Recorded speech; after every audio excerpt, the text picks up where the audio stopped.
Alors Olivier, que penses-tu de la place accordée à la santé mentale en Belgique? La santé mentale en Belgique, on a encore des efforts à faire. Je pense que l'après-Covid a permis une fenêtre, en tous les cas, de s'occuper de la santé mentale. Je pense qu'en tous les cas, il y a une volonté à prendre en compte la santé mentale dès le début, aux problèmes les plus sévères. Mais je pense que c'est une question d'organisation qui est encore très complexe à l'heure d'aujourd'hui. Est-ce que pourtant on en parle suffisamment? Alors, moi qui est tous les jours dedans, c'est compliqué de dire qu'on en parle suffisamment ou pas. En tous les cas, elle est pas assez banalisée. Et est-ce qu'il faut la banaliser? Je ne sais même pas, parce que pour moi, c'est quand même quelque chose d'important, de grave. Je pense que c'est plutôt quand on fera des campagnes comme le cancer pour la santé mentale, on arrivera à quelque chose. Alors, est-ce qu'on en parle assez ou pas? Malheureusement, mon regard est trop plongé dedans. Et donc, du coup, dès que j'ouvre les journaux, je vois des situations de santé mentale et qu'on ne parle pas forcément de santé mentale. Et je pense qu'on en arrive plus à parler de la santé mentale quand il y a des faits dramatiques qui se passent que plutôt parler de santé mentale à un niveau de sensibilisation, stigmatisation, voire même préventif.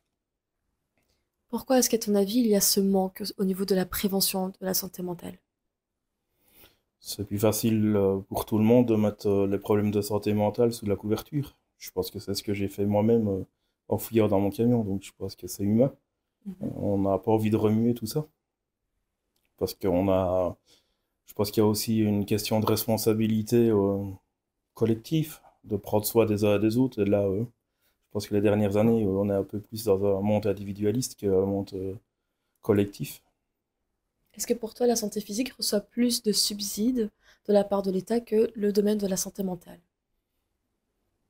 Alors ça dépend des pathologies. De nouveau, pour moi, la santé, si on parle des maladies rares, par exemple, ils n'ont pas beaucoup d'argent pour pouvoir aussi prendre en compte. Maintenant, bah, si il y a des personnes qui sont en entre-deux, on pense par exemple à la fibromyalgie ou des arthrites. Oh, mais oui, mais ça fait partie de votre mal-être, vous êtes un peu dépressif, donc on a envoyé entre santé mentale et santé physique.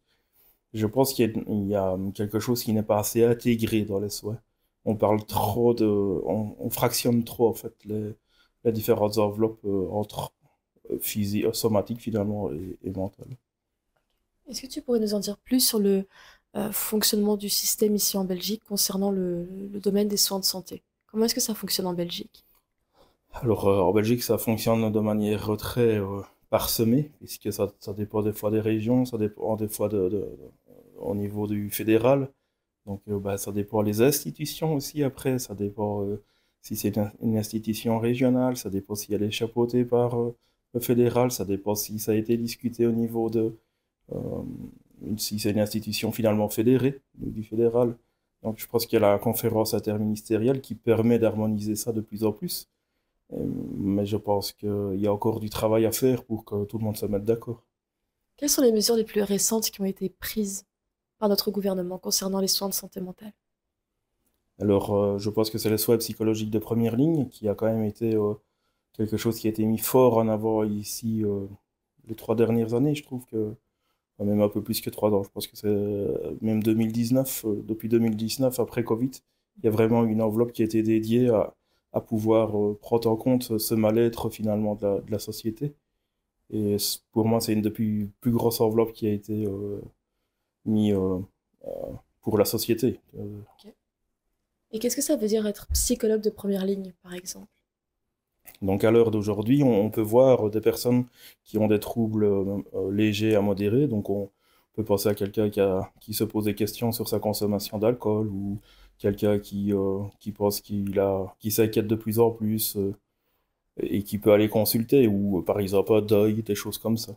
Donc les soins psychologiques de première ligne, c'est vraiment d'aller vers le public. Donc c'est pour les jeunes, je pense que c'est aussi quelque chose d'important. Comme je le disais tout à l'heure, ça me manquait beaucoup à l'école de comprendre ce que c'était finalement la santé mentale. C'est aussi d'aller faire des sensibilisations dans les écoles. Euh, pour moi, on est dans la première ligne, donc c'est les acteurs vraiment sur le terrain, qui n'ont pas encore de spécialité à proprement parler, que ce soit le médecin généraliste qui est souvent démuni, quelqu'un qui a par exemple une consommation excessive, si le médecin n'a pas fait une formation, il ne sait pas toujours comment s'y prendre non plus. Bien sûr. Et toi, qu'est-ce que tu penses personnellement de cette idée que le psychologue aille vers les autres pour proposer des soins de santé?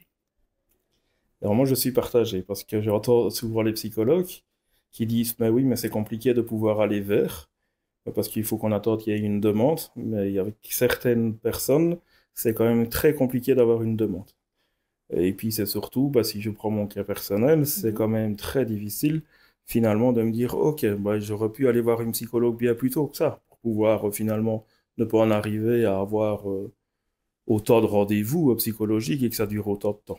Euh, alors est-ce que ce serait des permanences parsemées à gauche et à droite en pensant au coût financier, parce que du coup, s'il y a une permanence, il y a personne qui vient à la permanence, en termes de santé publique, c'est pas non plus le plus efficient pour moi. Quelle technique pour toi est-ce qu'il faudrait utiliser pour convaincre les jeunes, donc, supposons des étudiants à l'université ou enfin, dans les hautes écoles ou en formation, de venir et d'aller enfin, vers les psychologues? Moi, je crois beaucoup à cette nouvelle génération. Je pense qu'il y a quelque chose où on n'est plus de l'ordre de la hiérarchie entre le savoir académique et le savoir expérientiel. Il y a quelque chose qui est en train de bouger. Je pense qu'on est dans les premiers piliers, enfin dans les premiers mouvements. Je pense que la paire et danse, les experts familiaux sont une alternative. J'ai pas dit qu'ils allaient remplacer les psychologues. C'est vraiment pas ça mon propos. C'est vraiment d'aller compléter euh, les psychologues. Ils peuvent pas avoir ces deux rôles, même si la psychologue elle a le droit d'avoir son vécu émotionnel ou le psychologue. Mais pour moi, c'est vraiment d'aller compléter un rôle enfin, c'est compléter un savoir académique avec un savoir expérientiel. Je pense qui peut mieux parler finalement de comment est-ce que j'ai fait pour prendre un bus à un moment donné, que j'ai attendu les 5 bus. Est-ce que la psychologue qui n'a pas, ou le nouveau psychologue qui n'a pas eu forcément d'anxiété à ce point-là, ben, elle ne sait pas forcément, elle est un peu démunie aussi. Elle a bien cette technique théorique, mais nous, on va aller essayer de raccrocher au niveau pratique. Alors, je pense que, de nouveau, pour revenir à la nouvelle génération que j'y crois, c'est pour moi quelque chose où euh, je pense qu'il y a les 2 générations où c'était moi j'ai le savoir et le patient ne sait pas. Et donc, du coup, là, on était dans quelque chose qui n'allait pas. Mhm. Ici, on en arrive quand même à être un patient qui devient de plus en plus partenaire de ses soins. Euh, c'est pas encore parfait, mais il y a une tendance quand même vers une évolution de plus en plus ouverte à ça. Je pense qu'il y a le monde médical qui a cette peur de perdre quelque chose. Et alors toi, quel est ton rôle, quel est ton métier au sein de ce domaine de la santé mentale, du domaine de la santé mentale? Donc, je suis coordinateur usager proche ici à la plateforme Bruxelloise pour la santé mentale. Et de plus, je viens d'avoir un mi-temps comme un référent expert de vécu en soins psychologiques de première ligne au niveau du SPF Santé publique. Et alors, ça veut tout dire et rien dire, j'en ai conscience, mais en tous les cas, on s'est amené des projets de pouvoir impliquer finalement des experts de vécu dans les équipes pour ce qui concerne le SPF. Et ici à la plateforme, on est plus, donc la plateforme Bruxelles pour la santé mentale, on est plus dans quelque chose où on a initié ça. Donc c'est mon collègue Hassan et moi-même qui avons finalement créé ce pôle usager proche ici à la plateforme. Et évidemment, c'est notre fierté à nous. Fallait déjà y croire à notre binôme. Je pense que sans binôme, ça ne peut pas marcher. Ça devait être porté sur nos épaules. On a pris beaucoup sur nos épaules. On a eu beaucoup de réticences. On a eu beaucoup de crainte, de peur. Mais par contre, on a quand même eu toujours un président ou un vice-président de notre conseil d'administration qui nous a suivis. Et ça fait quand même super plaisir parce qu'à l'heure d'aujourd'hui, on a quand même tout un plateau qui est dédié aux usagers proches où il y a plein de projets qui fusionne, j'ai envie, qui est allez, un peu comme une fleur qui commence à vraiment s'ouvrir, à prendre. C'est les petites graines qui ont été semées qui finalement deviennent un champ de fleurs, quoi, pour moi. C'est vraiment un projet par-ci, par-là qui sont maintenus du mieux qu'ils peuvent, Mhm. avec une coordination. Nous, on est là au soutien, mais en tous les cas, ça s'auto-gère. Quand ça ne va plus, on est là. Euh, on a un numéro, on a gratuit, 7 jours sur 7. Je trouve que c'est juste magnifique. On voit plein de personnes qui demandent des informations. Alors, je pense qu'il y a un travail de pouvoir mieux communiquer sur ce numéro, mais il y a aussi euh, un répertoire en santé mentale, il y a des formations. Ouais, pour moi, c'est vraiment diverses choses qui permettent vraiment de pouvoir s'épanouir au quotidien. En tous les cas, moi, je m'épanouis dans mon D'accord. boulot. Donc, si j'ai bien compris, vous représentez un pont entre l'individu qui cherche à obtenir des informations concernant sa santé et alors le professionnel qui pourrait éventuellement le rencontrer. C'est bien ça? Oui, c'est bien Et ça. donc, vous proposez que ce soit des formations, des groupes de parole, donc vous faites de la prévention et de la sensibilisation en même temps, c'est bien ça? Alors, le but vraiment principal de la plateforme, c'est de pouvoir vraiment de faire de la concertation. Mhm. Donc, de la concertation, que ce soit entre patients, proches et professionnels, ou encore uniquement professionnels, que ça devient de plus en plus rare, hein. Il y a toujours un usager ou un proche qui est présent maintenant, mais sur des thématiques au sens large. Ça peut être les urgences, ça peut être le logement et santé mentale, etc., etc. Et puis alors, il y a tout le pôle usager proche où là, où c'est plus de l'orientation. Et après, nous-mêmes, on a développé des outils à disposition des usagers et des proches. Alors, c'est comme ça que je parlais du numéro gratuit 0800 A234A qui permet tous les jours avoir une permanence pour les personnes qui ont envie de juste des fois être écoutées, des fois être orientées, et des fois finalement de trouver peut-être une graine finalement à semer. Et ça peut... Il y a des personnes qui viennent chez nous plus... Allez, ça peut être des patients, mais des proches, c'est ça euh, qui est aussi intéressant. C'est souvent des proches qui sont en détresse, qui savent plus quoi faire avec une personne qui présente des troubles. Et c'est aussi d'essayer de construire, de bricoler, j'ai envie de dire. Comment tu les accompagnes? Alors pour moi, c'est à chaque fois une situation singulière. Je trouve que c'est toujours au cas par cas. Et je pense que quand je ferai plus du cas par cas, alors là, ce sera catastrophique. C'est que je serai blasé de mon métier. Mais pour moi, c'est vraiment du cas par cas. Ça peut aller d'une personne où j'écoute au téléphone à jusqu'à lui dire de venir une fois à nos bureaux si, pour essayer de trouver une solution à ça. Alors ça dépasse clairement mes missions, mais pour moi, c'est quelque chose où quand une personne peut se déposer quelque part où elle n'a plus été entendue depuis tellement longtemps, c'est super important pour moi. Alors après, c'est pas nous qui allons faire de soi. Nous, on ne s'occupe pas du souhait. On s'occupe d'essayer de favoriser un chemin vers le rétablissement. Mais voilà, je pense que je pourrais dire qu'on est un facilitateur. Je sais pas si... Ouais. Et je n'ai pas fait d'études de psychologue. Voilà, mais pour moi, en tous les cas, si je peux juste semer une graine pour que quelqu'un puisse aller, par exemple, consulter parce que c'est son souhait, ou si c'est de pouvoir aller dans un lieu de lien parce que il se sent seul, bah, c'est génial. Bien Voilà, sûr. Et c'est important quelque part de rappeler qu'il n'est pas nécessaire d'avoir fait des études de psychologie pour aider son prochain, pour lui permettre aussi de trouver des réponses finalement à ses questions et à son mal-être. C'est une manière d'aider parce que tout le monde, comme tu l'as dit, n'ose pas directement aller se renseigner et puis il faut quand même avoir un certain courage d'ouvrir cette porte et d'aller parler à quelqu'un, d'entretenir une relation avec un psychologue. C'est pas quelque chose qui est évident pour tout le monde. non, et puis de temps en temps, je sors quand même cette casquette où moi-même, je suis proche et en même temps, je suis âgé. Donc, du coup, j'essaye de ne pas mélanger mes deux casquettes. Ça, c'est pas toujours évident, mais pour moi, c'est de se dire, OK, bah, si vous m'avez fait confiance de pouvoir me dire vos problèmes, moi, je peux aussi me mettre à votre hauteur avec ces problèmes. Je pense que c'est la honte qui vient la première chose. Et une fois qu'on parle à une personne qui a vécu des choses difficiles, il y a ce sentiment de dérangeant, de honte qui, du coup, diminue. En tous les cas, il y a un effet miroir, si on peut parler. Et ça peut être un peu plus facile que finalement d'aller voir un professionnel, de prendre son courage à deux mains, de téléphoner, de dire, bah oui, mais je n'ai pas place, il faut attendre.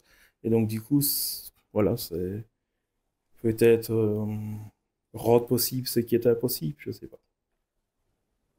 Et donc, par exemple, imaginons un étudiant qui t'appelle pour parler de ses problèmes personnels, il souhaiterait rencontrer quelqu'un. Tu restes en contact avec cette personne jusqu'à ce qu'elle rencontre un professionnel? Alors moi, je reste vraiment dans le sens où je suis joignable, je suis ouvert, je suis disponible, mais je ne vais pas pousser la personne. Pour moi, c'est la Mhm. personne qui fait. Alors elle peut me dire, ben, ça ne marche pas, et il n'y a pas de problème, on essaiera de trouver une autre solution. Euh, mais par contre, je ne pousse. Ah, c'est pour me protéger. Je pense que c'est sinon je veux pas être le sauveur des autres. Je veux Mhm. vraiment accompagner. Pour moi, c'est juste apporter mon expérience et puis bah, si ça peut faire écho chez quelqu'un, bah, tant mieux en fait. Et si ça fait pas écho, bah, voilà, c'est bien aussi. On a chacun notre parcours. Et alors finalement, on peut venir en groupe parce que tu organises des groupes de parole aussi. Donc des groupes de parole, je n'en organise plus à l'heure d'aujourd'hui, mais en tous les D'accord. cas, il y a des groupes de parole dans les associations avec qui je travaille régulièrement. Alors de manière exceptionnelle, je pourrais aller donner un coup de main comme animateur, c'est pas un problème. Mais sinon, ici, on a des groupes plutôt de pouvoir faire remonter la parole des usagers au niveau politique. Donc par exemple, on vient de faire un rapport d'études qui montre vraiment le besoin et les défis des proches des personnes concernées. Oui, je dis bien en santé mentale. Et donc, du coup, pour moi, c'est important de faire quelque chose avec ça. C'est pas juste de faire un écrit pour encore un énième écrit. Là, par exemple, on a deux chargés de com qui sont dessus. Donc, ça, quand je dis chargé de communication, c'est deux personnes qui vont aller rencontrer finalement les politiciens. On a eu un journal, on n'a pas eu un journal, on a eu plutôt une interview dans le journal La Libre pour pouvoir parler finalement de ces problèmes de santé aussi que les proches rencontrent finalement par les situations lourdes. Et je pense que c'est une des dernières choses qu'on a vraiment fait de manière très forte pour pouvoir, on est au tout début de la communication. Mais à quel point est-ce que c'est lourd pour un proche? À quel point le proche est-il concerné par la santé mentale de de la personne, justement? Alors c'est très marrant parce que je l'ai lu il y a 3 jours et je m'en souvenais plus puisqu'il y en a totalement dedans dans ce rapport, mais Mhm. c'est 88% des personnes, donc des proches de personnes concernées, qui ont des problèmes de santé, donc des problèmes de santé chroniques de manière générale. Donc Ok. ça peut être de la migraine jusqu'à des problèmes physiques. Et dans ces 88%, si mes souvenirs sont bons, c'est 75% où ils ont des problèmes psychologiques également. Donc ça peut aller jusqu'à de l'anxiété, voire des antidépresseurs. Et pour moi, c'est quelque chose qui est quand même super parlant. Ça veut dire que comme quoi, si on ne s'occupe pas des proches, c'est aussi un vrai problème de santé publique. Mhm. Est-ce que les proches se sentent responsables de la santé de leur Euh, entourage? Alors ça dépend vraiment du proche. Pour moi, c'est les parents, ils vont se sentir beaucoup plus vite responsables. Mhm. Les frères, enfin la fratrie, j'ai envie de dire, c'est plus pourquoi lui, pas moi. C'est plus un sentiment d'injustice et puis finalement une culpabilité que ce soit un frère et pas l'autre ou une sœur. Et puis après, quand c'est compagne, compagnon, ben là c'est encore plus compliqué puisque c'est un choix. Puis finalement, ben, on le savait pas au départ. Voilà, pour moi, ça dépend allez, ça dépend du lien qu'on a avec le proche. Et de quelle manière, du coup, les proches peuvent être aidés et accompagnés? Est-ce qu'il y a juste votre instance ou est-ce qu'il existe d'autres associations, SBL, organisations qui aident ces proches? Alors, il y a bien une association, non, oui, il y a bien une association de proches qui défend d'avoir un statut d'aidant proche, donc un statut officiel pour avoir une reconnaissance, que ce soit au niveau des impôts ou que ce soit de l'aide au quotidien, par exemple avec une aide ménagère pour le proche, puis pour la personne concernée, et surtout avoir plus de légèreté dans son travail. Moi, j'ai énormément de chance d'avoir une flexibilité dans mon travail, mais si j'avais pas cette flexibilité aussi bien pour mes souhaits que pour finalement ma compagne, ce serait vraiment très compliqué. Donc tu considères que les proches ne peuvent pas aider leur entourage sans se blesser eux-mêmes? Oui, par exemple, il y a des proches qui ont dû se mettre à temps partiel pour pouvoir aider quelqu'un. Mhm. Alors après, ça dépend évidemment si le proche vit toujours au domicile ou pas. Ça a encore un autre degré d'importance pour moi. Et comment trouver le parfait équilibre, entre guillemets, entre la protection de soi et alors cette idée de sauver l'autre, d'aider l'autre? Alors pour moi, il n'y a pas de recette miracle. Je pense que c'est C'est comme aller chez le kiné. Si on a des problèmes de santé physique, il faut avoir des endroits pour pouvoir avoir un recul. Et donc, je pense que les psychologues sont une bonne aide pour ça. Ça peut être les aidants, que ce soit proches ou les pères aidants. Mais à tous les cas, de pouvoir s'entourer de personnes de confiance. Ça peut être même le médecin généraliste, mais voilà, je ne veux pas mettre tout sur le médecin généraliste parce qu'ils ont déjà tellement de boulot. Mais à tous les cas, d'avoir des espaces, que ce soit pour le proche que pour les personnes concernées. Et surtout qu'on leur donne une place. Pour moi, Mhm. c'est vraiment ça qui est important. Je pense qu'à l'heure d'aujourd'hui, on a cette envie de prendre la parole des uns et des autres, mais on ne donne pas l'espace pour. Et à quel point pour toi c'est important à l'échelle individuelle d'être entouré quand on ne va pas bien? Alors pour moi, c'est important dans le sens où on peut avoir un repli sur soi qui est bien normal et qu'il faut attendre sur... Enfin, moi personnellement, ça m'allait très bien d'être tout seul dans mon camion. Je voulais toujours plus. Toujours revenir plus tard, partir un mois.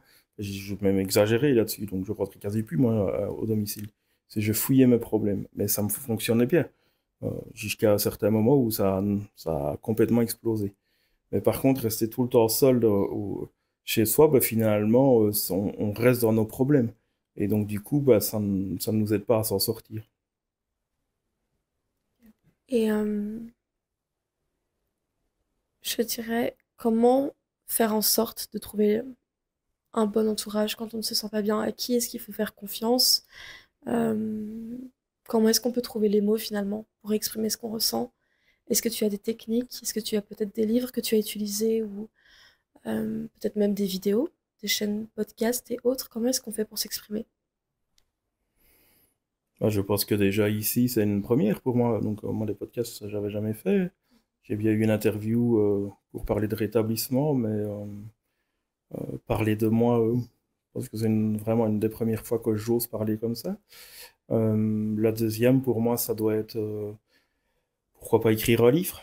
J'y songe. Je me dis, bah, ça ne doit pas rester dans un tiroir, en fait, mon histoire. Si ça peut aider d'autres à finalement s'y retrouver ou faire aider euh, finalement la société. Enfin, ça a un coût pour la société, mon état de santé. Alors moi, bah, je travaille, mais je sais pas si je travaillerai encore longtemps. Je ne sais pas, moi, comment est-ce que ma santé va continuer à évoluer ou pas. Ça peut être aussi réparateur, hein, je ne sais pas. Mais je pense aussi à toutes les personnes qui n'ont plus cette chance de pouvoir travailler, parce qu'il y en a qui veulent travailler et que du coup, ils y arrivent plus tellement qu'ils ont de fortes fragilités, de fortes souffrances, et pour moi, il faut pas les oublier. Ou il y en a qui font tout pour tenir le coup dans leur travail qui ne leur correspond plus, parce qu'ils doivent tenir leur famille, leur maison, et alors je sais pas. C'est c'est complexe pour moi. Est-ce que selon toi, est-ce qu'on devrait aller consulter un psychologue avec cette idée de se rétablir? Est-ce qu'on se rétablit vraiment en allant voir un psychologue? Ça n'a pas vraiment de sens, j'ai l'impression. Dans ce mot, en tout cas. Alors je veux pas être brusque, mais je pense que c'est la meilleure réponse que je peux donner. Est-ce que j'ai envie de me rétablir? Dans le sens, est-ce que c'est pas le chemin qui est le plus beau que le résultat? Je sais pas le dire autrement. Est-ce que tu Est-ce veux t'exprimer par rapport à ça? est-ce que j'ai envie d'être rétabli d'un jour? C'est pour moi de me dire, ben, si je suis rétabli, ça veut dire que mon histoire n'existe plus. Donc se rétablir, ça veut tout dire et rien dire. En fait, bah, je peux aller bien peut-être 2 semaines et ne plus avoir d'angoisse en ce qui me concerne, mais malheureusement, dans 3 semaines, j'ai, je sais pas, moi, mon petit garçon qui se casse la figure. Je peux faire finalement de l'anxiété que je ne m'en rends même pas compte, en fait. Et donc, du coup, est-ce que on est rétabli? Est-ce qu'on est rétabli pour l'autre? Est-ce qu'on est rétabli pour soi? Pour moi, c'est vraiment une question. Est-ce que un proche qui dit que sa personne concernée ne va pas bien, est-ce que lui-même il est rétabli en tant que proche? Enfin, pour moi, c'est vraiment une question très large. Est-ce que toi, tu arrives à te dire que tu ne vas pas bien? Malheureusement, non, ça j'arrive pas à mal dire. C'est ma plus Mhm. grande, j'ai pas envie de dire défaut, mais même ma plus grande difficulté. Je pense que c'est ça quand j'expliquais tout à l'heure, il y a 3 semaines où c'était finalement qu'on avait fait ces tests très théoriques. Je pense que c'était pour me mettre un petit coup de baffe à la figure, pour le dire très poliment. Mais non, enfin, c'est mon gros problème, puisque j'ai fouillé dans mon camion, et je pense qu'ici aussi, je n'arrive pas à dire, ok, je dois freiner, parce que j'ai des problèmes de santé, quoi. Mhm. Donc je dois être attentif à ça tout le temps. Est-ce que tu penses que c'est par rapport aussi à la signification qu'on donne à chaque aspect de sa vie, qu'on n'arrive parfois pas à se dire qu'on ne va pas bien ou qu'il y a quelque chose qui cloche, comme si dire qu'on n'allait pas bien, c'était forcément être faible et puis devoir finalement être jugé par les autres pour cette faiblesse. Alors, je suis convaincu de ça, dans le sens où je sors d'une réunion où j'étais déjà le seul homme. Alors, je ne vais pas en faire un état d'âme là-dessus, mais je pense qu'il y a notre éducation. Il y a enfin, la génération de mes parents, en tous les cas, quand on était un homme, on devait ramener l'argent. Et que c'était, enfin, que tu ailles faire la fête ou quoi, le lendemain, tu te lèves, que tu sois malade ou pas, tu te lèves et tu vas travailler. Après, on discute. Et donc, du coup, bah, je pense que par le nombre de fois que j'ai roulé, que j'avais une grippe pas possible, et du coup, pour le dire très vulgairement, c'est marche ou crève. C'est vraiment ça. Je ne trouve pas de mot plus enfin, poli pour le dire. Mais pour moi, c'est quand on a une éducation déjà comme ça fait beaucoup. Ça fait des dégâts même finalement. Alors, je pense que dans notre nouvelle génération, on est quand même beaucoup plus ouvert à ça. Enfin, moi, en tous les cas, enfin, je fais tout mon possible pour que mon petit garçon ne- n'aille pas ça. Mais voilà. Et que bah, le travail, ça fait partie d'une chose, mais pas tout. Et je pense que est-ce que pour qu'est-ce que c'est finalement d'une vie épanouie pour quelqu'un? Est-ce qu'on peut choisir? Est-ce que moi je suis adéquat pour dire Alix, bah, ta vie ce sera comme ça? Non, enfin je suis personne pour dire ça. Euh, et je pense que dans à l'inverse, bah non plus. C'est moi qui choisis comment est-ce que j'ai envie de vivre. Alors, est-ce que ça t'a fait un choc quand tu as entendu quelqu'un te dire, ben, Olivier, ralentis, tu as le droit de pas aller bien, tu as le droit d'avoir des difficultés? Bah, j'ai pas l'impression de dire ça à TGV ralenti en fait. C'est quand on demande d'aller quand tout va de plus en plus vite autour de soi, c'est très difficile de ralentir. Je pense que là, on est dans un problème de société où tout est tellement, tout va tellement vite, tout va tellement. L'escalator va pas assez vite. Les gens nous doublent dans l'escalator. Enfin, enfin, moi, quand je suis arrivé à Bruxelles, j'étais dans un village avant. Bah, ça a encore augmenté mon temps. Tout va si vite. Parce qu'on anticipe beaucoup les choses aussi, Oui. j'imagine. Le On est toujours monde. dans le après, qu'est-ce qui va se passer après? C'est Tout est une question de calcul à chaque fois, j'ai l'impression. Mhm. Tout, en fait. Que ce soit le travail, la famille, les sorties, finalement, tout est mesuré, calculé à chaque fois. Et puis on pense à. En fait, c'est très étrange. C'est un début et une fin. Et puis c'est comme ça pour tout. Oui, et J'ai pourtant, l'impression. c'est entre le début et la fin qui doit être beau. C'est ça. C'est pas le résultat. Et finalement, on va se concentrer sur ce qu'on va, comment dire, comment on va vivre le début et puis comment on va vivre Mhm. la fin et pas. C'est vrai que maintenant que. Enfin, ça me permet de réfléchir un peu par rapport à plein de choses que j'ai pu vivre et c'est vrai que je me rends compte beaucoup que je me souviens des belles choses parce que je me souviens de l'état dans lequel j'ai commencé les choses ou plutôt l'attente que j'avais. Que ce soit un anniversaire ou autre, c'était cette envie de vivre la chose et pas. Enfin, et finalement, il y a une grosse différence entre ça et puis vraiment ce que j'ai vécu. C'est. Enfin, c'est très étrange à quel point ce qu'on se raconte définit beaucoup Mhm. notre rapport au monde finalement. C'est. Et je suis pas dans quelque chose où je veux prôner sur la méditation, c'est bien ou quoi que ce soit. La méditation, pour moi, c'était un des moyens, enfin, ça a marché quelques semaines, mais à tous les cas, d'arrêter le moment pendant quelques minutes, c'est de prendre conscience, en fait, euh, que c'est possible de faire quelque chose en pleine conscience.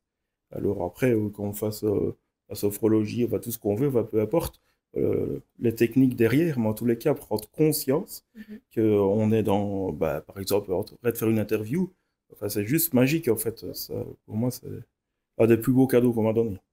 Avant, bah, j'étais à Milan, on me disait, mais quand est-ce que tu seras à Rotterdam? Je sais pas, enfin, minute, enfin, je suis en train de charger là. Et en fait, bah, je devais déjà être là, en fait, à Rotterdam, mais enfin, oui, enfin, c'est pas, enfin, c'est quand même 16 heures de volant, quoi. Et aussi rappeler à quel point c'est courageux de se prendre en main, de se poser des questions par rapport à sa santé mentale, parce que quand il s'agit de la santé physique, si on va pas voir un médecin, on va très vite être puni finalement par les autres. On va trouver ça stupide, quelqu'un qui se laisse être malade, qui a un état, qui est dans un état grippal par exemple, il ne sort pas de chez lui, on va se dire mais va voir un médecin, ça paraît évident pour tout le monde. Dès qu'on est petit, nos parents, un enfant qui ne va pas bien, c'est directement chez le médecin, que ce soit le médecin du village ou euh, en hôpital ou autre. Et c'est pas la même chose encore pour la santé mentale. Petit à petit, j'ai l'impression en tout cas qu'on s'ouvre de plus en plus, qu'on prend conscience même dans la psychologie du travail aussi. On parle de plus en plus de burn-out, d'épuisement émotionnel et aussi dans la vie familiale. Maintenant, j'ai l'impression que la santé mentale, elle trouve sa place dans chaque aspect de notre vie, du travail aux relations sociales. Et je trouve ça super intéressant, mais il faut bien se rappeler que c'est important d'aller chercher des informations. C'est important quand on va pas bien de se demander ce qui se passe et puis de voir où est-ce qu'on peut trouver de l'aide.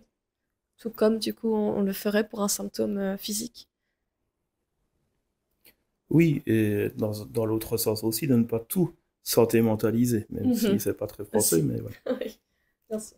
Donc si je me sens seul à la maison parce que mes copains ne m'appellent plus et que ça fait 3 jours que ça existe, est-ce que je dois aller consulter? Bah non, pas forcément. Enfin voilà, il faut aussi ne pas tomber dans un travers ou de mettre tout sur le dos de la santé mentale. Mhm. Et c'est ça c'est un exercice vraiment difficile pour moi. Mais par contre, le mal-être sociétal, pour moi, on est vraiment bien dans un problème social. Et je trouve qu'on doit faire attention de ne pas basculer d'un problème social, de basculer dans un problème de santé mentale. Alors Est-ce que tu... fatalement, ouais. ça amène des problèmes de santé mentale quand on est dans une précarisation, par exemple, Ouais. excessive. Est-ce que tu peux en dire plus par rapport à ce point? Est-ce que tu peux développer? Oui, pour moi, c'est par exemple, bah, à l'école, ça va pas, c'est une école qui ne fonctionne pas, les élèves ne s'entendent pas, la prof, elle est pas bien du tout, elle-même, elle doit peut-être avoir un suivi, ok.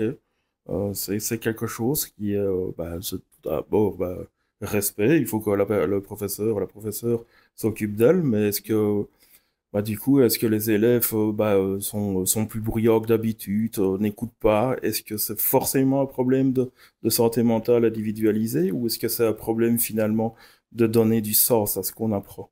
Et pour moi, on est plutôt dans l'éducation et pas forcément en santé mentale à ce moment-là. Mais ça peut être même avec un professeur finalement qui a pas de problème, mais que ça ne fonctionne pas tout simplement parce que c'est pas sa matière, enfin, etc., etc., quoi. Pour moi, c'est plus de ne pas tomber dans le piège de se dire, ok, ah bah oui, bah, je sais pas moi, un enfant qui est fort agité à l'école, bah, on a vite fait de dire aujourd'hui, bah, il a un problème de comportement, il est autiste, enfin, tout est devenu à la mode aussi. Et Oui, c'est ça qu'il faudrait pas tomber dans une mode de santé mentale. bien sûr. Donc pour toi, c'est intéressant déjà de mettre en avant des structures qui informent, qui sensibilisent, ne pas tomber comme tu as dit, en fait, ce schéma à chaque fois, ce scénario où on entend dans des discours, je ne saurais même pas comment les qualifier, mais qu'on peut trouver en tout cas sur Internet à propos de santé mentale. Il est très important, encore une fois, et on le rappelle, d'aller voir un professionnel, d'aller voir une personne en tout cas qui s'y connaît un minimum par rapport au sujet, ne pas écouter les coachs en ligne, enfin pas n'importe quel coach bien évidemment, ou peu importe l'influenceur qui est dessus. Ok, donc par rapport à la santé mentale, si on peut juste conclure cette petite partie, donc on, on va dire, on ne guérit pas de quelque chose qui ne va pas, mais on apprend à vivre avec. Est-ce que c'est ce que tu dirais? Oui, c'est comme si, enfin, c'est comme quelqu'un qui a le diabète, en fait, Mhm. qui a un mal de dos. Pour moi, c'est la même chose. Alors, c'est peut-être plus envahissant pour des personnes qui entendent des voix ou des choses comme ça, mais ils apprennent à vivre avec. Je me souviens d'un groupe qui s'appelle le Réseau d'entendeurs de voix Belgium. Et là, en fait, c'était des personnes qui se rencontraient en groupe de parole pour apprendre finalement à faire avec les voix. Et je me dis, ah, mais tiens, ça me parle beaucoup. Alors moi, personnellement, j'entends pas des voix, mais euh, enfin, j'ai des acouphènes, mais voilà, ce n'est pas, Mhm. on peut pas considérer ça comme des voix, mais je faisais à tous les cas un lien avec mes douleurs. Mes douleurs étaient beaucoup plus fortes quand j'étais inquiet et des choses comme ça. Qu'est-ce que je fais avec? Et donc du coup, enfin, j'ai co-construit avec moi-même quelque chose. Mais bon, ça c'est mon expérience très personnelle. Mais eux, je me souviens qu'il y en a une qui disait, ben moi je mets des écouteurs en fait, comme si j'étais avec quelqu'un au téléphone et je parle à mes voix. Moi, je trouvais ça génial, moi. Et donc, du coup, je me dis, mais qu'est-ce que je ferais bien avec mes douleurs? Mhm. Pas parler à mes douleurs, mais plutôt de me dire, ok, bah là, je devrais peut-être bouger un peu plus, ou je devrais changer ma façon de véhiculer au quotidien. Enfin, voilà. Et j'ai pris exemple de là à essayer de faire moi-même des petites choses au niveau de la douleur chronique, là, sur ce côté-là. Et alors, pour revenir au terme père aidant, est-ce que tu pourrais nous expliquer ce que c'est et à quel point est-ce que c'est important? Alors pour moi, c'est important que ça reste volontaire. Je pense que ça, c'est quelque chose de super important. Il faudrait pas tomber dans quelque chose où les médecins conseillent ou d'autres organismes, que ce soit Actiris ou autres, Mhm. qu'on remette absolument les gens au travail. Pour moi, ça, c'est déjà la première chose. Pour moi, un père aidant, c'est quelqu'un qui a un savoir expérientiel, qui a vécu une souffrance quelconque. Et il n'est pas forcément obligé de dire sa souffrance comme j'ai évoqué dans l'interview. Pour moi, c'est vraiment une fragilité psychique au sens large. Alors on parle aussi en précarité ou en assuétude de, de père aidant, expert de vécu. Mhm. Et dans les deux termes encore qui sont utilisés à l'heure d'aujourd'hui, la terminologie n'a pas encore été actée et il n'y a pas de statut officiel pour être reconnu comme métier.